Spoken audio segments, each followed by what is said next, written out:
Hello and welcome. My name is Céline and today I'll be sharing the story of how I knit my dream cardigan. I'm an expert at overthinking things that I shouldn't. You come across as a cool guy, someone is the opposite. And all my friends are leaving, but I want to stay here. Can we just stay here? I still remember my first interaction with cashmere. I think I was about 5 years old, and it was when my uncle gifted my mum this big cashmere blanket. It was in a whipped cream shade, and I was obsessed with it. I loved laying on the bed with it on, watch cartoons with my mum to the side. It just made me feel really safe, and I love cashmere, but who doesn't? I had no idea that my time to knit with cashmere was going to be so soon. If this is your first time watching one of my videos, I'm just going to inform you that my favorite yarn shop is Beautiful Knitters in London. It's just such a cute shop, and I became really good friends with the owner, Karen. In fact, Karen and I just released last week our first collaborative pattern for the Sadie top, which is a soft veil that you knit on 6.5mm needles with a lace weight yarn. We picked mohair, but you can choose whatever fiber you like. For a size small, I only used 2.5 skeins of mohair. So who knows, the yarn for your Sadie top might already be in your stash. Crazy Karen, crazy yarn angel Karen, pulled out a box of Cardiff cashmere. Karen gifted me cashmere to make my dream cardigan in my dream color. Yeah, I'm not sure if I've ever walked home more joyful than that day that I was holding a box of cashmere in my arms. Let's say thank you, Karen, in the comments down below. And that is when my journey to knitting my dream cardigan began.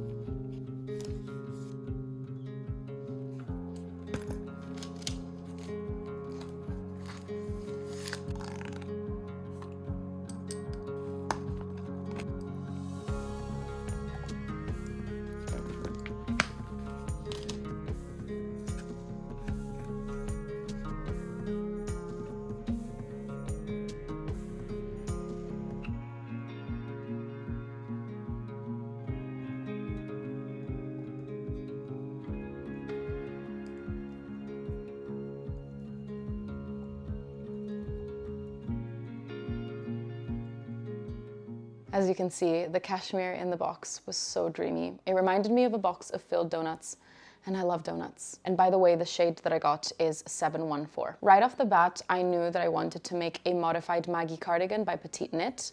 Modified mainly because I knew that the original pattern had quite a dense gauge, and I wanted something a bit drapier and less stiff.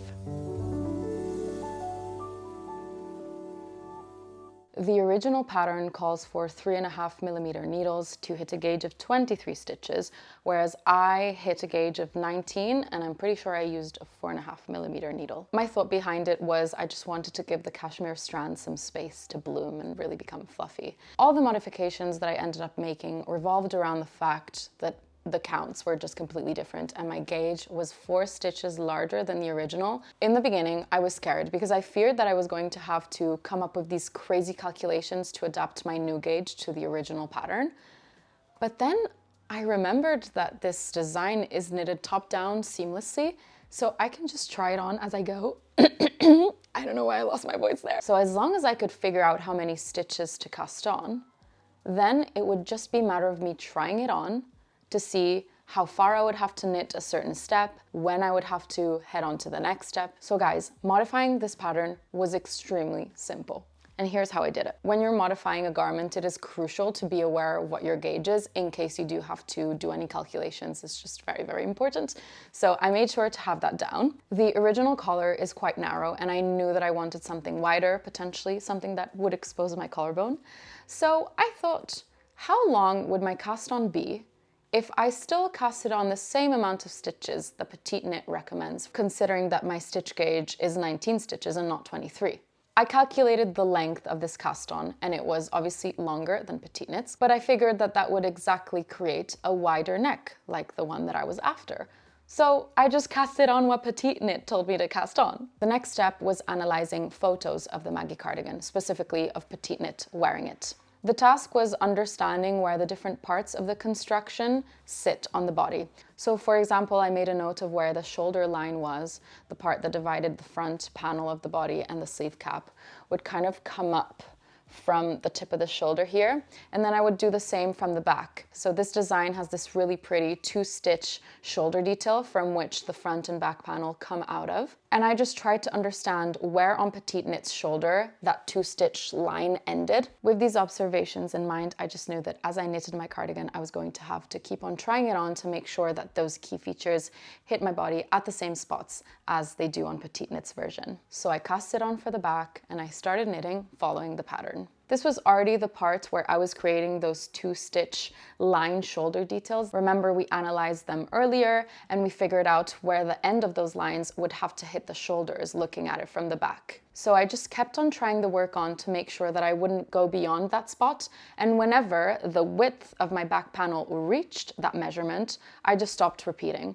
I did exactly what petite knit was telling me to do, except I didn't follow the amount of repeats that she was recommended for my size. It was my first time trying this construction and I had so much fun. I do not remember having this much fun knitting any other type of yoke. It might have been because it was my first time, but I'm telling you, it's really, really engaging. It's super fun and interesting just how the different sections are created. It's funny because in the beginning, the piece is so small. I was like, is this a baby knit? But eventually it grows. So once you reach that width with that little shoulder detail, you stop knitting the back panel and you pick up for the front panel. And then the really cool part was joining the back panel and the front panel by picking up stitches for the shoulder cap. I thought that was very cool. Remember that throughout this whole process, I'm just trying the piece on constantly to make sure that I'm knitting things as long as they should be.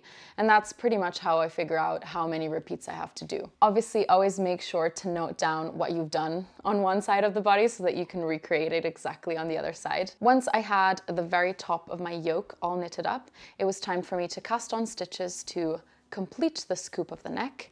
It was important for me to match my front panel stitches at this point to the stitch count for the back panel. So I counted how many back panel stitches I had and I made sure that I casted on the right amount to match the front panel. However, I also had to account for the button band that I was going to add at the end. This was the point where I decided how thick my button band was going to be.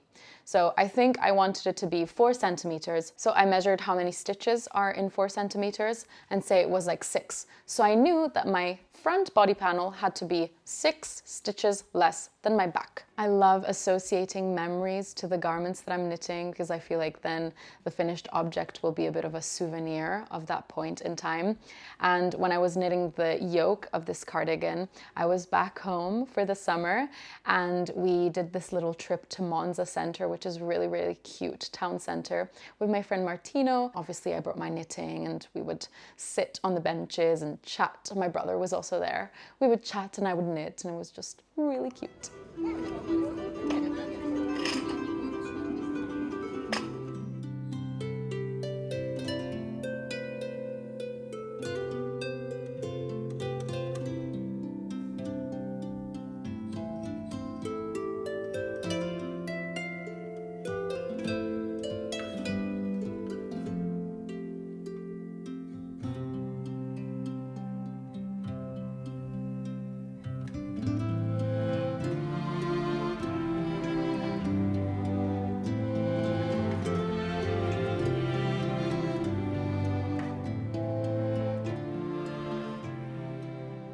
Remember that in the midst of this, I'm still trying the piece on every couple rows to make sure that I know where I am. On Petite Knit's photo, I also make sure to see where the raglan increases would begin. So I tried my piece on, and when it was the right length, I just started my raglan increases. It's crazy to think that when I started knitting, I thought that following the pattern exactly was so essential. I thought that if I would miss a row, the whole garment would be completely different and it would be ruined. Knitting for a little longer and starting to modify my own patterns, you realize that there's actually more margin of error than you would imagine, especially if you're working on a loose-fitting garment, something that's in stockinette. So something that doesn't rely on repeats because you have to maintain a specific multiple in the stitch count, you know? When it comes to a stockinette, loose-fitted garment, there's so much margin of error, and you can actually tweak things to make them fit you better. And now it was time to divide the body and sleeve stitches and cast on for the underarm. Honestly, I don't even remember how I decided what the underarm stitch count was going to be.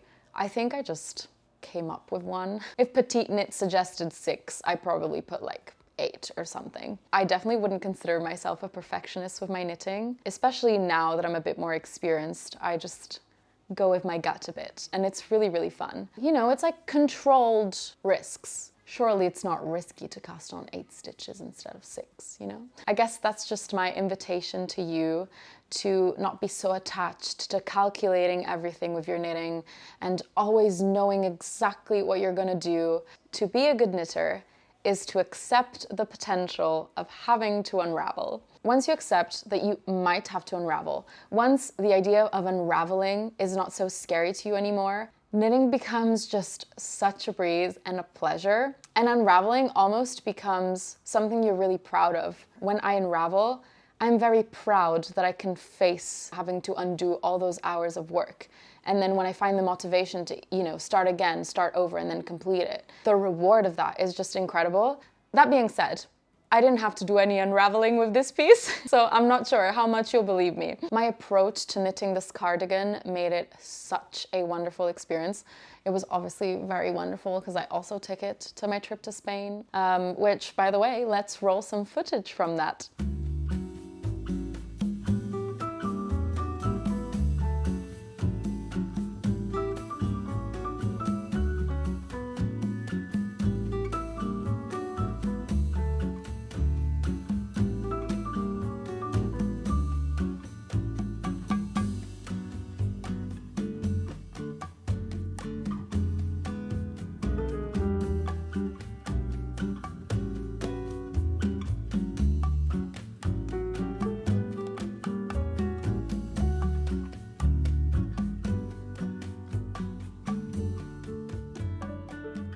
By the way, sort of related, sort of not, but we did talk about going to Italy and going to Spain. I really would love to know where you guys are watching this from. Just comment down below. I am so intrigued to know what parts of the world we're connecting with. Once I divided the sleeve and body stitches, there was nothing else really that I had to think hard about in terms of modifications because I just knit the body straight until the length that I wanted it. Maybe it would have been a good idea to kind of figure out how many decreases I had to spread across the arm, but I didn't do that. And I just decided that I was gonna put a decrease every like 12th row or something, just because that felt right. And having knitted other things in this gauge, that's usually the interval. I'm pretty sure I forgot to video me doing the button band and the collar, but that required barely any tweaking, I believe. When it came to picking up the stitches for the button band, Petite Knit provides some numbers, and you just have to pick one based on how long your cardigan is. And yeah, my cardigan was long enough where I could pick one of the numbers that she suggested, despite my gauge being different. So that was really easy to adapt. Petite Knit suggested something along the lines of pick up 2 stitches every 3 rows or something like that. I tried something different this time, and I picked 1 stitch in every single row. And then on my first row that I worked, I would knit or purl 2 together to decrease and make sure that I hit the correct stitch count. And this isn't a modification, it's more so a different way of picking up your stitches to avoid potential gaps that come from those rows where you haven't picked up the stitch. And let me just pick up the cardigan, but I think it came out really well and super clean. I really enjoyed that. Same thing goes for the collar. I did exactly the same technique on there. And I had a grand time, guys. The second I casted this piece off, I had to wear it out for dinner. Even if I hadn't blocked it, it was just way too cute. I couldn't wait to block it. I just wore it unblocked, and I still think it looked pretty cute. Also, I hadn't put the buttons on. I still haven't put the buttons on, to be honest, which we'll do in a second. But before that, I just wanted to explain how I blocked this. Trying this cardigan on pre-block, I really enjoyed the fit and the length. So I knew that the blocking session for this was going to be a very standard and simple one that would not involve any pins or stretching or nothing of that sort. I was going to block this with the intention of evening out the stitches, sort of ironing the piece, and just have the cashmere bloom. So what I did is I filled my bowl with some room temperature water and I put some detergent and some softener. I would obviously recommend a wool detergent, which I didn't use this time. I just used a normal detergent. I've never had any issues using a non-wool delicate detergent, but just to be safe, I recommend one. So yes, I put that in my bowl, I popped my cardigan in there, and I gave it a few squishes. It did release a lot of dye in the beginning. I don't ever let my garments sit in water. They're only in water for the amount of time that it takes me to wash them, I guess. Probably gave it a little squish around for not even a minute, tossed that water, and then I already started rinsing the detergent out. Sooner than I was expecting, it stopped releasing the red dye, and then touching it, I could tell that there was no detergent left so that I could stop rinsing. I made sure to give it a good squeeze with my hands. When I wash my pieces, I always make sure that they're all in my hand and no part of it is hanging, because the weight of the water can potentially ruin the length and just make it stretch. So I make sure that that's not happening. Next, I take out my blocking towels, which are just normal towels. I just specifically use these two towels for blocking. They are just two big body-sized shower towels, so they're quite big, but I find that two of those are perfect. I have a pretty effective towel squeeze technique. So essentially, I'll lay my piece flat onto the towel and then I'll roll it into a burrito, squeeze that out, fine.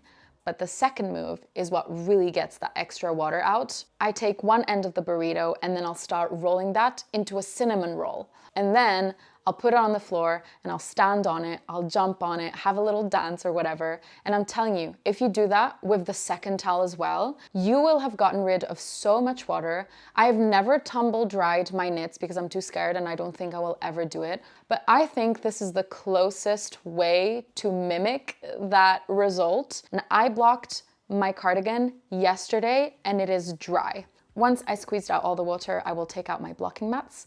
If you don't have blocking mats and you have, say, a carpet, you can lay a towel on your carpet and use that for blocking. You can also use a yoga mat, lay a towel over it, and then block your piece on top of that. And you're gonna sit there for at least 5 minutes. And with your hands, you're gonna iron it out and just make sure it sits the way you want it.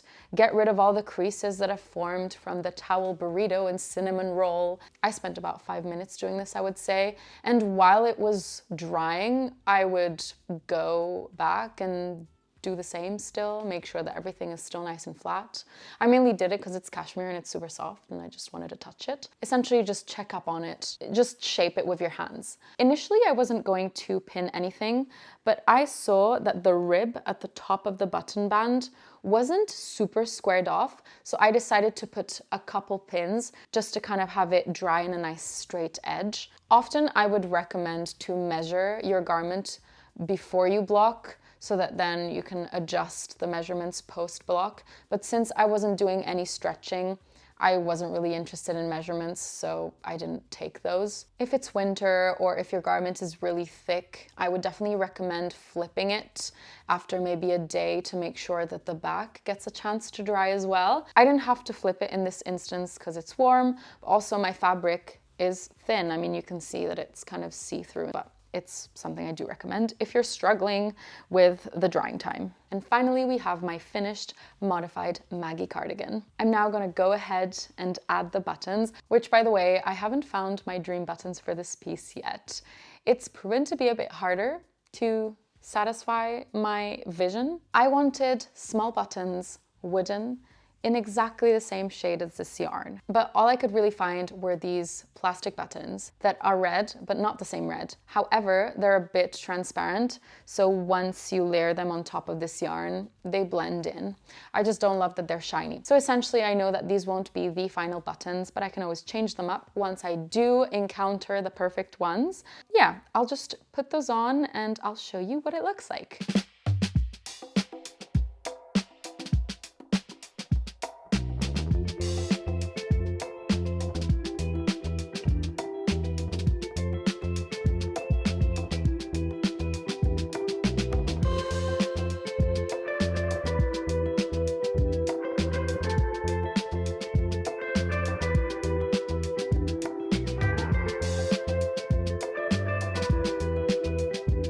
It's so pretty, and I'm so grateful to Karen for gifting me this beautiful cashmere yarn. In fact, I really wanted Karen to be in this video because without her, this cardigan, this video wouldn't exist. So this is what I did. On Sadie Top release day, last Friday, I went to the shop because I wanted to hang out with Karen and Claire. I filmed a few bits. I thought it would be nice to add a little vloggy section at the end of this video. So enjoy and let's see what happened the other day. Good morning. I'm about to do my hair. It is so humid. It's impossible to keep my hair down because it just goes crazy. I'm just gonna put a little bit of gel and put my hair up. So today is the Sadie Top pattern release, which is very exciting. And for the occasion, I'll head to Beautiful Knitters. I actually don't really enjoy the process of doing my hair. I do recognize that it really does make a difference. So this past year, I've been doing the most hairstyling I've ever done in my life. My makeup only takes me 6 minutes these days, which is crazy because when I was younger, it used to take me like 40 minutes to do the same things. We sort of got it. I look like I'm about to go dance for the Swan Lake. I think I'm just gonna go for a little backpack. My ear pods. I think we're ready to go.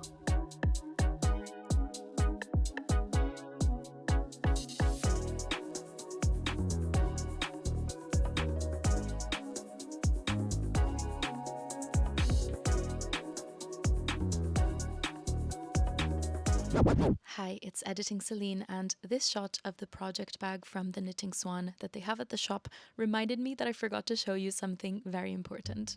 Tao is the wonderful owner of the Knitting Swan. She designs all their knitting accessories, and she sent me a golden package. Inside, I found a flower doodle drawstring project bag, and this is the point where I realized there was more. If the cashmere in this video wasn't enough, I found more. Honestly, I'm at a loss for words. Tao, thank you so much for your generosity. I will be making the most beautiful piece with this cashmere, and truth be told, I don't think I'll ever use a different project bag. So thank you so much. I don't deserve this. I look like an egg. And you can see how the shop is messy.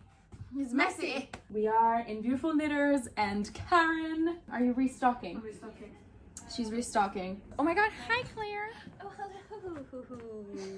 So this is where you can get your yarn for your Maggie cardigan. I think this one's the one I have, right? Yes. 714.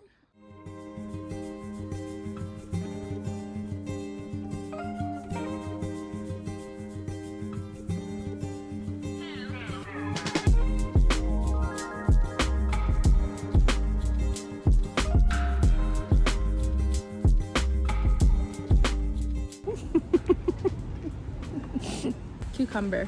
What did you get? Yuzu. Cheers.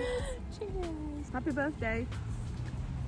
All right, so what is Karen knitting? The Everyday Bra. It's by Naked Knits. And it's basically nice bra, and it's made with 100% cashmere. It's by Jade Sapphire, and it's hand dyed, and it's beautiful. It's their so signature pretty. color, I believe. And I just need to finish the right second. bra cap and just to do this boring I-cord strap, but I can't wait to try them. I'm working with a yarn you'll never have seen before.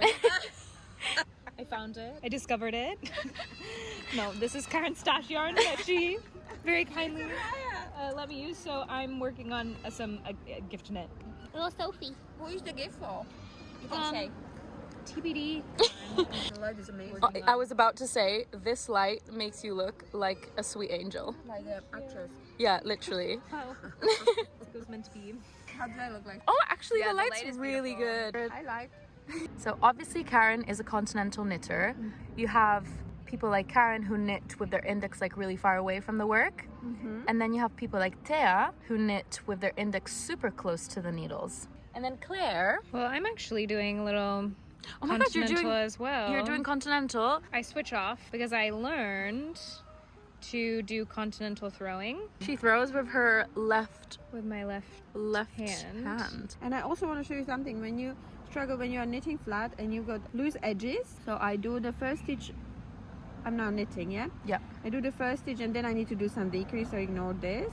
This is the slip pass over, decrease. And now what I do, first couple of stitches on purl and on the knit side, I do the yarn in the opposite direction. Oh yeah, you wrap it on the opposite Direction, just couple of, and the edge is like nicer, it's not as loose anymore. goodness. Look how beautiful it is. Yeah, it's super Otherwise clean. it would be so loose. And I do Never it on a seen purl that. side as well. So I do my decrease, my first stitch decrease, and then I do 3 stitches with the yarn over in the opposite direction. The stitches that I did the yarn over in opposite direction, I knit them through the back loop because otherwise they would be twisted. On your way back. Or knit, whatever Yeah. side you are on. But I always do it when I knit flat because I don't like loose sides. So I obviously knit English throwing.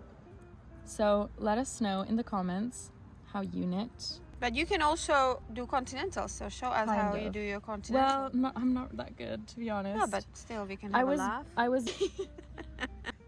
What you laughing? Yeah! She can knit continental. This is my continental knitting. That's beautiful. Is it actually? Wow. Stop. Little bag tour. That's the Knitting Swan Poppy large project bag, which is available at Beautiful Knitters. Right, Karen? Yo. With these bags, you can attach the strap. Little notion bag with cherries. Got loads of stuff in there. So cute. And then you got a beautiful thrifted bag, right? This was handmade. I got it on Vinted for a steal. Beautiful. Say goodbye to the vlog. Bye. That's Sadie. Oh no, my phone died. 나연이 내게 보낸 reels 하나 둘씩 click